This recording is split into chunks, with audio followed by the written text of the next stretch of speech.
জাতীয় সংসদ নির্বাচনকে সামনে রেখে গোপালগঞ্জের টুঙ্গিপাড়ায় ধানের শীষের পক্ষে প্রচার প্রচারণা শুরু করেছে উপজেলা ছাত্রদল। কেন্দ্রীয় স্বেচ্ছাসেবক দলের সভাপতি এস.এম. জিলানীর নির্দেশে শনিবার দুপুরে উপজেলার ঐতিহ্যবাহী পাটগাতি বাজারে লিফলেট বিতরণ করেন ছাত্রদলের নেতাকর্মীরা।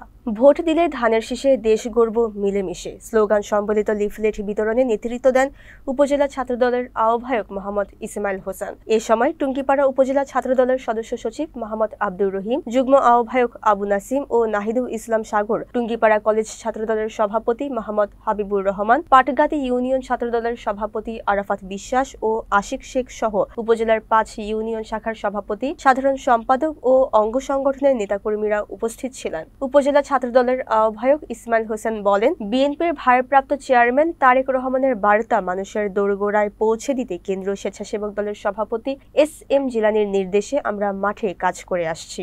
আসন্ন নির্বাচনে ধানের শীষের বিজয় নিশ্চিত করতে ছাত্রদল ও অঙ্গ সংগঠনের নেতাকর্মীরা সর্বোচ্চ প্রচেষ্টা চালাচ্ছেন।